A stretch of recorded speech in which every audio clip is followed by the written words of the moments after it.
This is Between the Brackets, a MediaWiki podcast, episode 15, August 21st, 2018.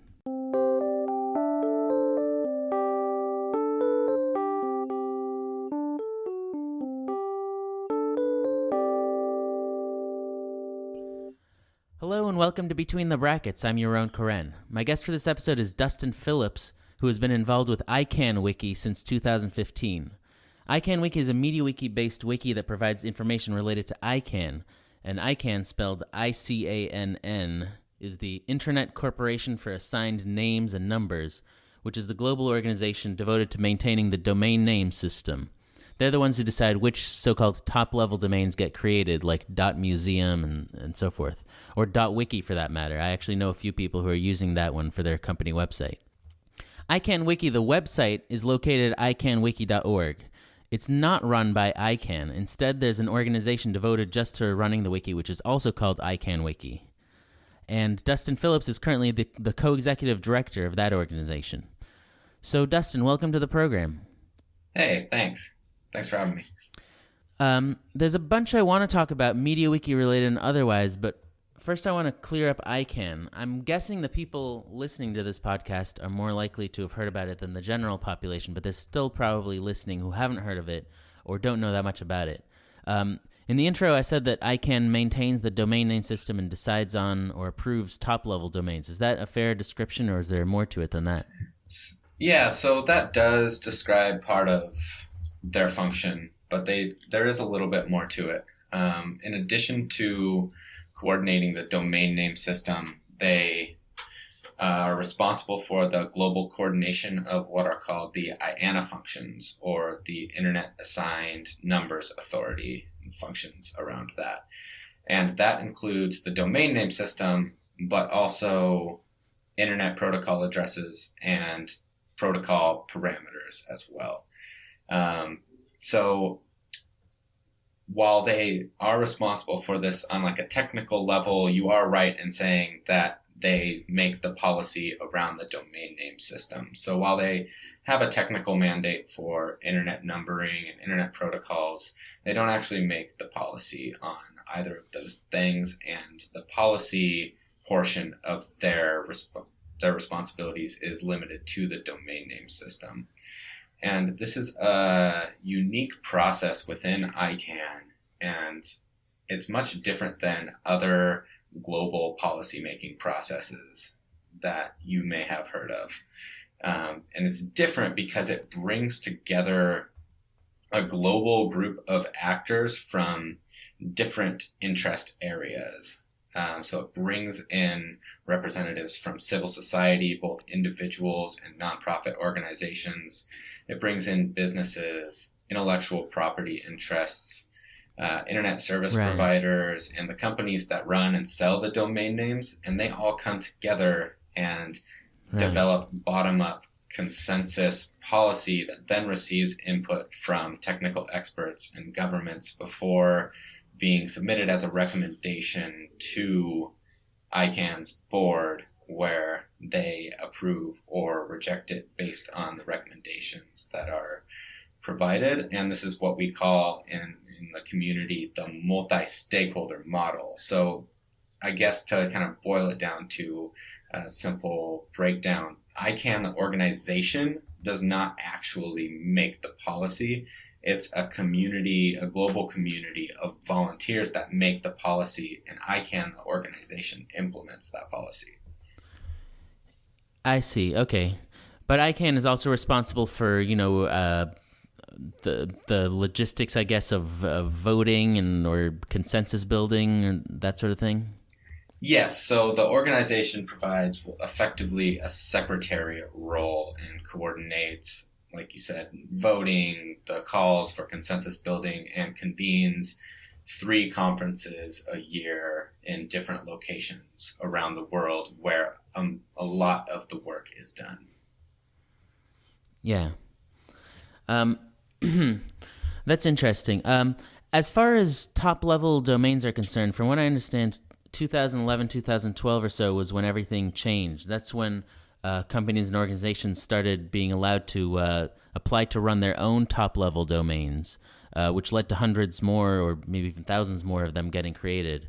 A lot of them not in English and some not even in ASCII characters, like there's ones now in Chinese or Russian alphabets and so forth. How much did that policy change the nature of ICANN? Yeah, so that is a very interesting turning point in ICANN's history. And you're right in saying that it was thousands, actually. It's like somewhere around 2,000 at the moment. Oh, wow. But basically, they opened up an open process for anyone who could cover the $180,000 application fee, as well as provide a technical justification for their ability to coordinate the top level domain. And so it was a little bit of this second domain gold rush. And there are different types of domain names which were introduced, those being kind of just new generic ones such as .beer or .wiki or .pizza. And then they also allowed companies to apply for brand domain names such as, .Nike or any of these brands could take control of their identity online by having their own top-level domain name. And then there are additionally community top-level domains where they have been identified for a specific portion of the community, such as .hotels for the community of companies that operate within the hospitality industry worldwide. Then they have what you mentioned as the non-ASCII character domain names, which are called internationalized domain names or IDNs. And that has introduced this whole new realm of possibility for the non-English speaking world to use the domain name system in their own scripts and their own languages.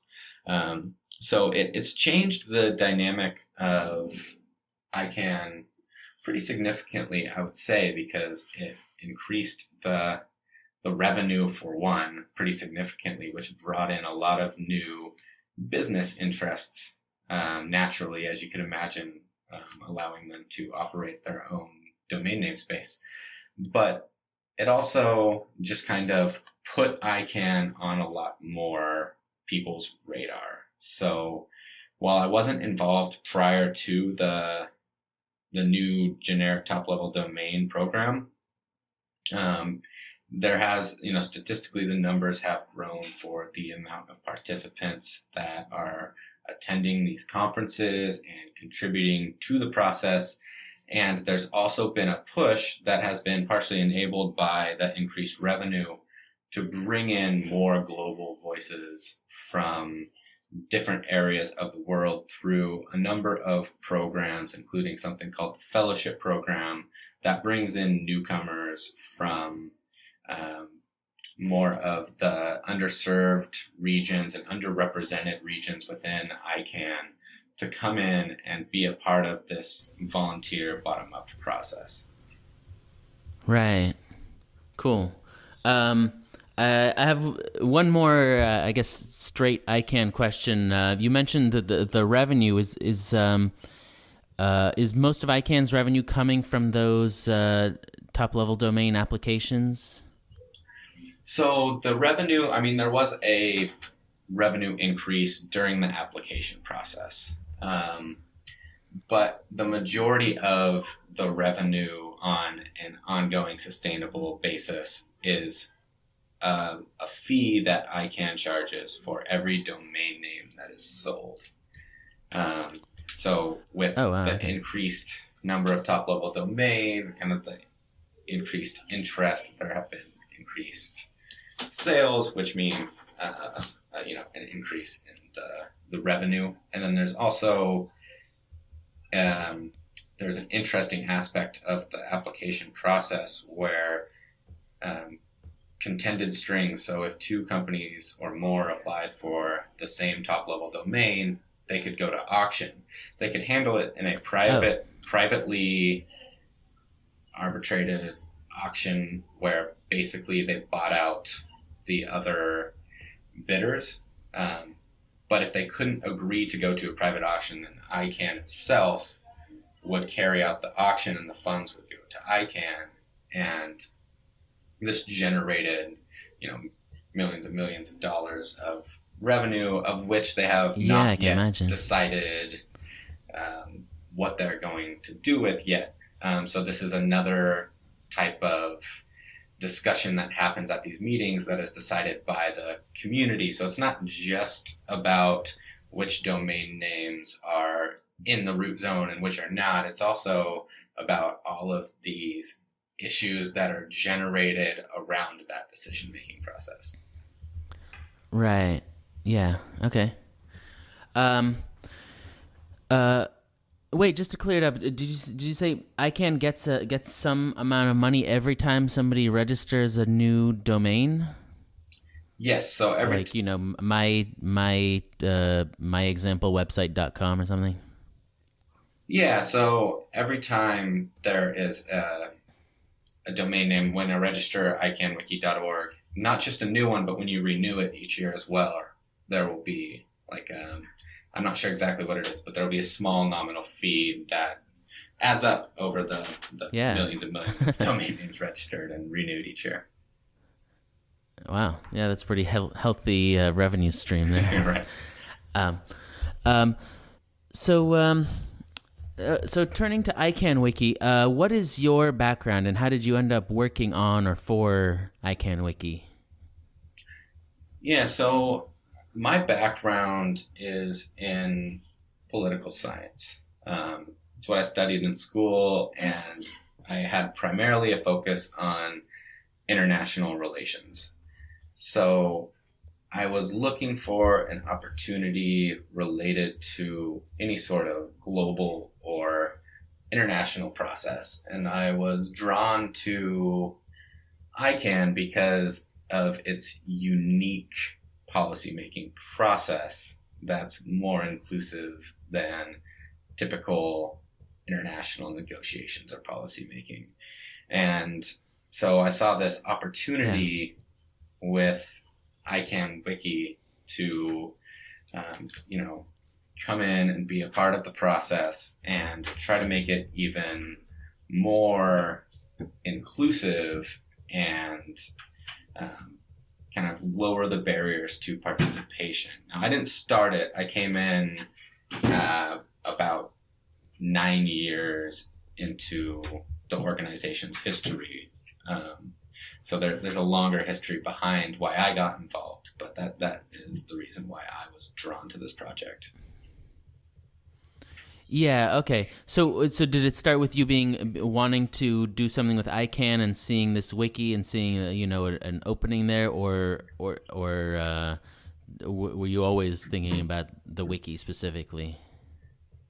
No. So I wasn't drawn to it for its function as a wiki, but as I spent time working in the field and using the wiki as a tool to help people, I started to fall in love with the wiki side of things and have started to implement it in the other things that I'm working on as well. And I've become a little bit of a wiki evangelist. Yeah. So are you connected to ICANN in any way? Are you a member or anything else other than being involved in the wiki? So I'm part of the ICANN community, and I'm a part of the North American Regional at-Large organization, which attempts to provide a voice for the end users within the North American region to provide advice on some of the policies that are recommended to ICANN and try to say, this is how the proposed policy might affect the end users and hopefully steer that in the right direction. Yeah. So ICANNWiki, the website, I guess we should finally talk about it. What kinds of information does it hold? Yeah, so on ICANNWiki, we provide an encyclopedic, collaboratively developed resource for the people that are either actively involved or trying to get involved in ICANN. And because ICANN is such an esoteric organization and process, we think it's important to have the information as accessible and transparent as possible. So we have content on the processes but through which the policy is made, both on a general level, kind of describing it overall, as well as the specifics of the processes that are ongoing or have completed. But we also have information on the people and the organizations and the bodies that are part of this process, because it's impossible to understand the process without understanding who's involved and what role they play.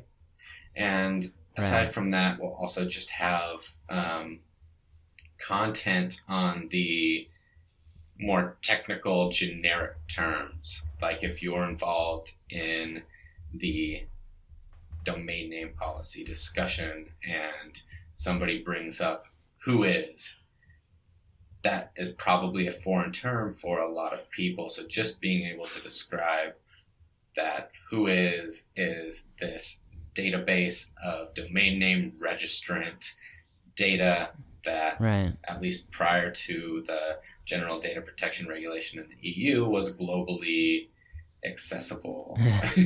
But without going in too much into that, like that's an example of the kind of terminology that we'll provide a quick reference for, because it's so, who is not an acronym, but there are so many acronyms in this space and in this field, like there are in many technical fields, that even just being able to quickly type in an acronym and make a quick reference to understand what it is when it's expanded, it is extremely helpful.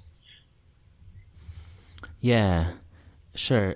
Do you coordinate with the ICANN people as far as deciding which content goes on the wiki and which goes on the main ICANN website or whatever other resources there are? I guess this gets into the nature of the relationship between ICANNWiki and ICANN as organizations. Yeah, so I mean, ICANN doesn't put their thumb on the scale too much in terms of what content we cover. Basically, our relationship with them currently is that they provide us with some of our funding in exchange for us providing a valuable resource to the community for newcomers, but they don't specify what that content has to be. They just want us to continue to be a positive presence in the community and part of the journey of these ICANN volunteers. But to kind of get to the point of who decides what content we have and why, sometimes that answers itself. So obviously with something as large as the General Data Protection Regulation in Europe that now everybody knows about because it's affecting all sorts of commerce and policymaking processes, we're going to have some information on that because it's highly relevant. But when it gets to the more nuanced pieces of information, we like to let the community decide what that content is, because this is an open wiki that anybody can contribute to. So it kind of depends on what the community deems as important and where they're putting their time and energy into. Yeah. So has there been any thought to ICANN running the wiki directly? I guess, well, this is sort of a two-part question. I mean, it's odd that that there's an entire organization devoted to running this wiki. Although I can understand the benefits of that, but so the two-part question is why isn't it run by ICANN, and why is there an organization devoted to running this website? Yeah, so to answer the first part of the question, which I think will also partially answer the second part of the question, is that it's independently run for a number of reasons, but ultimately, like, it's a community driven resource, whereas the content on ICANN, the organization's website, is developed by their policy staff and is organized in a way that's determined by their web team. And while they do a fantastic job of making sure that all of that content is in there and that they have this archive, it's not necessarily reflective of the information that the community wants to have quick access to. And additionally, we have a lot of relevant content that helps you understand ICANN, but ICANN, the organization, has no place in gathering or recording through community collaboration. So the article that I have on myself on ICANWiki, which can be edited and contributed to by anyone, has, my work history outside of ICANN and ICANWiki. It has links to my LinkedIn profile and Facebook profile, and it has a number of other things that are helpful to understanding who I am and what I do in the community, but ICANN just doesn't have a place or a role in gathering. And, as an organization, we just provide that kind of transparent, accountable mechanism that anybody can add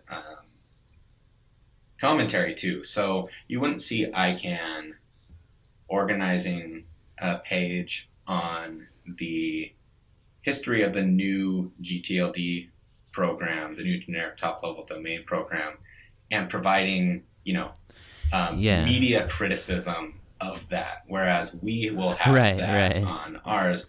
And, it's not truly neutral if the organization that's being criticized is the one curating what critiques are acknowledged.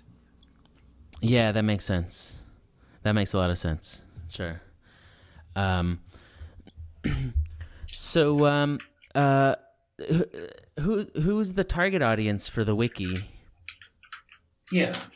So our primary audience are those that are either actively involved in the policymaking processes already, or who are on the cusp of becoming involved and want to learn more in order to be able to participate effectively. Most of the content on ICANWiki is not really written for a general audience. We have a few articles, like the article on ICANN itself, and a few of the kind of general terms about internet protocol and things like that, that would be fitted for a general audience. But it's really for the people who are or want to be in the know on ICANN's processes. And then we kind of have this second audience for kind of people interested in domain names for domain names' sake. So like domain name investors are an example of that, because we have articles on nearly every top-level domain, and that includes some of the statistics around the number of registrations, if that is available for that particular top-level domain, and that's updated on at least a weekly basis, and also information on the companies that run which domain names. And, like any other business process, there are certain reputations that different companies earn for how well they run particular or provide a particular service.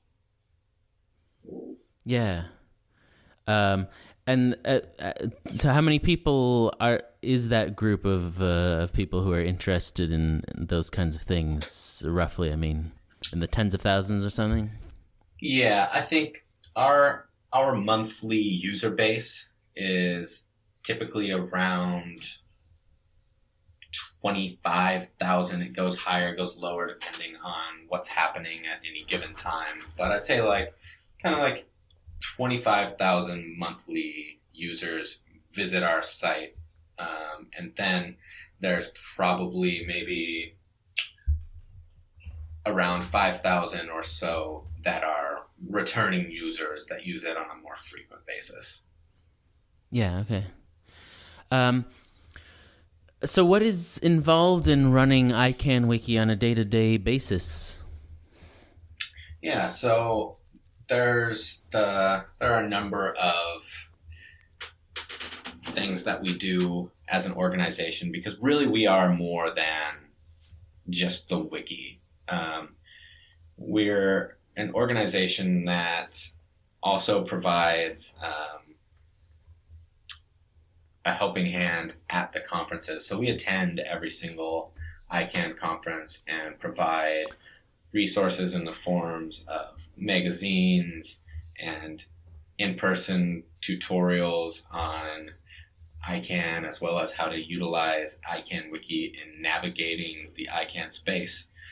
So a lot of times we'll spend our efforts on things that are unrelated to the wiki, but in terms of what the kind of, I'd almost say more of a week-to-week basis, because there might be days that we don't really focus on the wiki. So on like a week-to-week basis, we'll monitor the edits to make sure that there's been no abusive content. And we rarely have that abusive content come through, thankfully, because while it's open to everyone, we do require our users to create accounts before contributing. And just to provide a brief description of who they are, why they're interested in doing so, and we don't require much, but it just shows that they're not a bot registering an account so that they can put up a bunch of links. Right. And then just keeping the server fresh and all the extensions up to date, and trying to find ways to make ICANNWiki more user-friendly for our contributors and our users. And occasionally, while it is a community-driven resource, we understand that this group of volunteers doesn't always have the time to write full-length articles. So if we see missing information, especially for those obvious issues like GDPR and WHOIS, or the new generic top-level domain program, we'll create content around that as well. Oh, okay, cool. And provide support for our users. Yeah. So I guess the name ICANNWiki for the organization is a little misleading. It's like I don't know. Maybe if you had to pick a new name, it would be something more generic, like ICANN reporting or something. I don't know. If you called it ICANN report, that would have a kind of a double meaning there.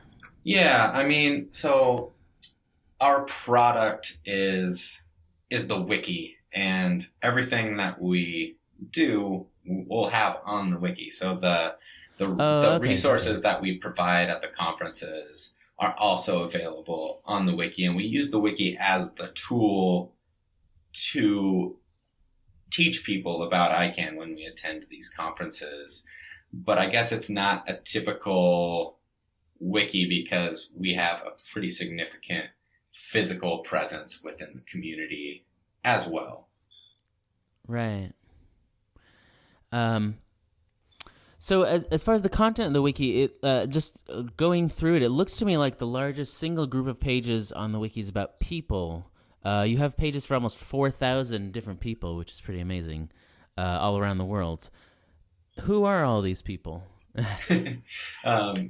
Yeah, so that is what a lot of people see as one of the bigger values in ICANNWiki is the information that we have on the people that are in the ICANN community or kind of tangentially related to the ICANN community. So these are, for the most part, all people that have attended and been a part of ICANN meetings, and occasionally there will be a more high-profile individual that is relevant to the industry that we would want to create an article on. I don't think that we have one, but a good example would be Ted Cruz, who has publicly made certain comments about ICANN over the course of the past few years. So while he's never been to an ICANN meeting, it might be relevant for us to have that content about his statements on ICANN. But for the most part, all of the people that we have in the wiki are attendees at the events and the conferences. Yeah. And what we do is we have somebody at our booth during the conference, and we will have people come to the booth and create their public profiles. Then people can, from the community, can come in and keep up to date and add to when positions change.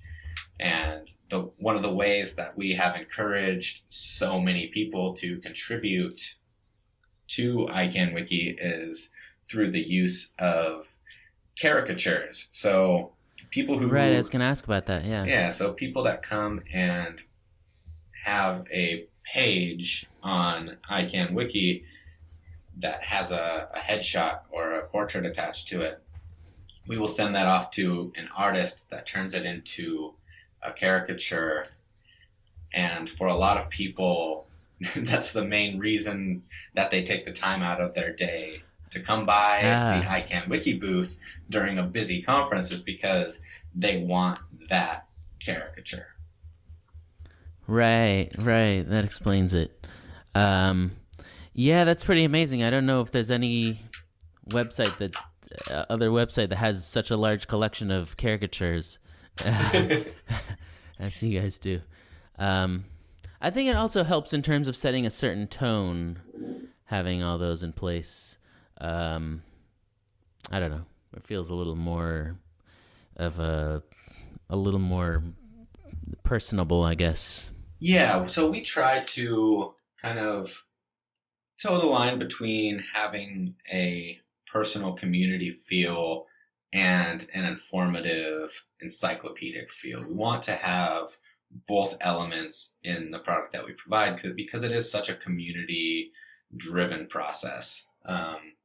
So sometimes we'll get into interesting dilemmas because these are public articles. So anybody can create an article on ICANNWiki, especially on a public figure within the ICANN community. So there's Right. the encyclopedic piece of it that says Dustin Phillips is a member of the North American Regional At-Large Organization. And then there's the more personally relevant pieces of information that include my caricature, my email address, my LinkedIn profile, and maybe some of my past roles outside of the industry. And that's a little bit more of the personable side of things. So Right. Occasionally something will come up where somebody says, I don't want my information on ICANNWiki anymore, as happens when you leave the industry. But for transparency and purposes of recording the history of who has been involved and who continues to be involved in this globally impactful process, we'll have to find the balance in like what is relevant for the public interest and what is relevant for the community building piece of it. And the stuff that's more relevant for the community building piece of it will be more flexible in saying, okay, I think it's okay to take this down because it's not relevant to the history and growth of the policies in ICANN. But there's some stuff that we would not be willing to take down. If the CEO of ICANN asked us to take down his article entirely, we would not remove the fact that he is the CEO of the organization. Right. Yeah. Oh, I thought you were going to give a more, controversial example or something. Yeah. That works too. Yeah, avoid the controversial pieces for the purposes of this podcast. Right, sure. So I guess, this is, we are talking about MediaWiki, so I guess we should talk about MediaWiki. How has the MediaWiki software worked out for you? I've really enjoyed working with the MediaWiki software, and there are certainly times where I wish that it had certain functionality that it doesn't, or that some things work better. But for the most part, having such a high quality open source platform that we can use, and a large community of developers, including yourself, that provide such great extensions that meet most of our requirements for functionality. I am a huge advocate and evangelizer of MediaWiki as a tool. And I've actually, like I mentioned earlier, brought that kind of love for Wiki into the other things that I work on as well, and the other organizations that I'm involved with. Oh yeah, we'll get to that one too. Assuming it's what I think it is. Yeah, I know you guys are using some of my extensions as a page forms and cargo, and you're also using Visual Editor. Do you have any thoughts about those in terms of? Do you want to make more use of them? Are they helping to do things that you otherwise couldn't do, that sort of thing? Yeah, so all of the extensions that you just mentioned, page forms, cargo, visual editor, all allow us to do things that we would not otherwise be able to do that are very helpful in achieving our mission. And when it comes, they each serve their different purpose, but I don't know, do you want me to go into them specifically to describe kind of like why I think they're important, or? I'm not sure, actually. I don't know. It always feels a little self-aggrandizing to talk about these. It's a fine line. I want to promote my software, but at the same time, Well, okay. So I'll just say I'll start with the visual editor. When it comes to the visual editor and additionally page forms, I think they're valuable because there are a lot of subject matter experts in the field that are willing to contribute their knowledge to a public resource. Not all of those people know or care to know how wiki markup works.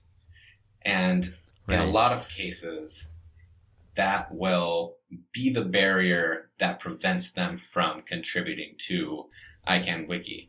So for that reason, we use the visual editor and page forms for specific types of pages, such as the pages that we have on people, to generate pages that people feel good about without having to understand the kind of markup that would be necessary if you were only using the source editor.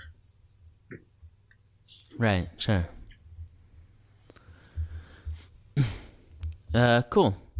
So you mentioned before that some things you wish MediaWiki could do better, which is that's actually something I'm always curious to hear about. What are the features or improvements that you wish MediaWiki or its extensions had? So I do understand that there's a certain reason why MediaWiki has certain functionality that it does, but when it comes to running a wiki where there are open pages and less open pages, having a little bit more of like granular control over different types of functionality, which there's always a workaround. So like there are some times that I want to be able to make a page look a little bit nicer using some HTML that is not natively supported in MediaWiki, and there is the secure HTML extension that allows me to do so. But having different kinds of pages where I don't have to go through this this process every single time would be particularly useful for something that is wiki in nature, but also wants to add a little bit of functionality on top of it. And then, they're just, like I said, there's always a workaround, it seems, but it can often be cumbersome. Sure, yeah. The first thing you mentioned was interesting, talking about security restrictions. Were you talking about restricting people from reading the wiki or writing the wiki, or both? I was referring specifically to reading parts or writing parts of the wiki. So for me, it's about writing parts of the wiki, and less about reading it, because I think all of the information on all of the wikis that I run is meant to be completely transparent. But sometimes I just want to add something that looks nicer than MediaWiki supports. I think the number one criticism that I receive from the people that I provide wiki services for is that they just want the interface to feel nicer, both for, when contributing and when reading. And I actually think that I've had some potential adopters use something that's less collaborative, even though it seemed like collaboration was their first goal, but they opted to go for something that is less openly collaborative in nature because it had a nicer interface, like WordPress. Yeah, okay. But I mean, are you comparing, the WYSIWYG editing in WordPress versus that in MediaWiki, or is it more general stuff like just how everything I guess is a little slicker in WordPress? What I'm referring to, what I hear from people, and providing a service for people, that's kind of what matters to me, is that it's not necessarily the interface or like the ease of use of the visual editor, but it is the way in which it looks. So like when the end users are consuming the content, and navigating from page to page and things like that, they aren't a huge fan of the way it looks, and in today's kind of UX driven world, that is unfortunately more important than I would like to admit. Yeah, no, I definitely agree, and I think there are ways that it could be improved in MediaWiki, but it's definitely something that needs more work. As far as right protection, I just wanted to give a little plug to an extension called Approved Revs. I don't know if you've heard of it, but I'm the main author for it, and it's one way of providing a sort of softer kind of right protection where anyone can still edit a page, but admins get final approval over what actually gets shown on the screen. I don't know if you've heard of that one. I've heard of it, but I haven't looked into it much, but I will definitely do a little more research on that, and maybe it'll help out with some of the things that I would like to see implemented on the wikis I run. Yeah. Okay, cool. So as you mentioned before, you are also involved in another organization. I believe you're talking about the Internet Society, or ISOC, which I guess sort of like ICANN, it's a sentence. There's a pun there, but probably not. ISOC, which you're the assistant director of the Washington, D.C. chapter of. What does the Internet Society do? Yeah, so the Internet Society has several roles. One of them is a technical mandate, and they're the institutional home for the Internet Engineering Task Force, which develops a lot of the technical protocols that make the internet work.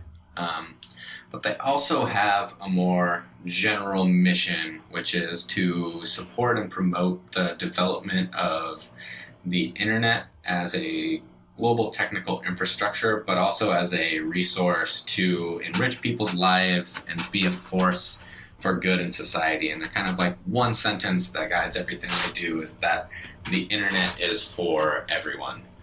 And they do this through this global organization which has a function in advocating for different policies globally and increasing access and making the internet more secure worldwide. But in addition to these central functions that they have, they also have a membership base and a network of chapters across the world that carry out the Internet Society's mission as well as their own missions on a more local level. And I'm currently involved with the Washington, D.C. chapter of the Internet Society, as you mentioned, and there are kind of two different new wikis that kind of came out of this role. One is more of an extension of the... is it okay if I go into those for a moment? Yeah, absolutely. So the first wiki was the IGF-USA wiki. And IGF stands for the Internet Governance Forum for the USA, which the Washington, D.C. chapter of the Internet Society provides a secretariat role for. So I'm part of the secretariat and also the co-chair of the process, which produces an annual conference every year to discuss 8 of the most pressing issues for the internet within the U.S. each year. Oh, okay. And it is also a community-driven process where a group comes together around January of every year and develops content for a conference that's held in July, and the process is entirely open and collaborative.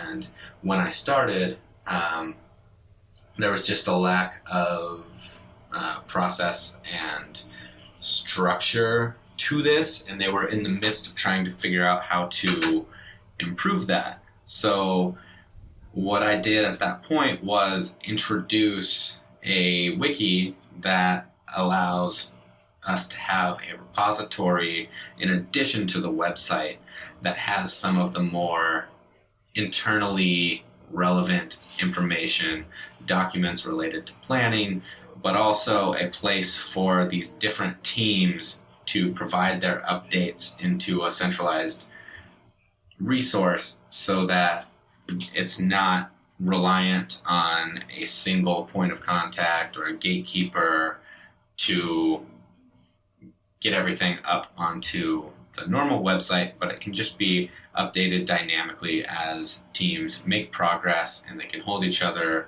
accountable and, ultimately have a great conference that comes out of this. And it's been surprisingly effective, not only for the efficiency of the process, but also just for the kind of general cohesiveness of the community. Cool. Wow, I had no idea. Yeah. And then the other wiki is a new one that is still kind of information, but is gaining some support. And it is going to be part of the ICANNWiki organization, which, as you alluded to earlier, we may have a slight rebranding soon because we'll still maintain and continue ICANNWiki in its current form unaltered, but we're going to introduce new initiatives, one of which is the Internet Communities Wiki. Being involved in different aspects of the internet community and the people that are interested in the policies around that, I noticed that there's a lot of people, a lot of initiatives that are working on similar things but aren't coordinating even within their organizations, let alone between them. Right. So I think that there's an opportunity to utilize a collaborative resource that utilizes page forms and visual editor to get people to contribute easily, but also then implements something like Cargo, and Semantic MediaWiki would also work for this purposes, but we've adopted Cargo in order to make this content more navigable and sortable by the users, because if this takes off, there will be so much information on different organizations in different countries working on similar issues, working on different issues, and we want to avoid it being a mess that can't be navigated, but allows people to refine their searches for exactly what they're looking for. So if they are looking for, let's say there's an organization in Belarus that is looking for other organizations in Eastern Europe that care about internet access and the different resources that are available, grants that are available, they can then find that, and it'll create a better cohesiveness throughout the internet community more broadly, in the same way that we've done for ICANN and for the IGF-USA. Yeah. And both of those wikis are publicly available? They're publicly viewable? Yes, both are publicly viewable. The IGF-USA wiki is probably less interesting for the public because it is intended to be a more internal wiki, but internal for a transparent process. So it is publicly accessible. The Internet Communities Wiki, which will be found, it's already live, just there's not much on there, at ic.wiki. That is going to be more intended for a general public audience. Yeah, okay. Well, yeah, we'll have wikis. We'll have links for both of those on the podcast website, along with other links for the other stuff we've talked about. There's actually a little another MediaWiki connection to ISOC, as far as I know, which is for the Enterprise MediaWiki conference we had in New York 2 years ago. The guy who did our videotaping and AV stuff, who by the way did an excellent job, was a guy named Jolie McPhee, who I believe works for the New York chapter. Yep, Jolly McPhee is a live streaming guru in our community, and he makes sure that all of these discussions and conferences that happen globally are accessible by as many people as possible. So that's great that he was there for the conference and could help you guys get that streamed out. Cool. Oh, okay. Yeah, I didn't know if you knew, but clearly did. Yeah, he really upped our game as far as videotaping of conferences, like having a split screen on the speaker and the slides and all that kind of thing, which we hadn't thought to do before. Yeah, he also he was our main live streamer for the IGF-USA conference, which we just had on July 27th.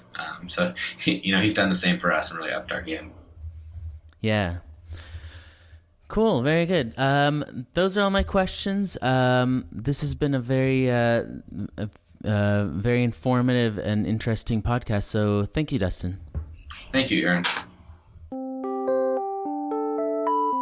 This has been Between the Brackets. I want to again thank my guest, Dustin Phillips of ICANN Wiki. And thank you for listening. See you next time.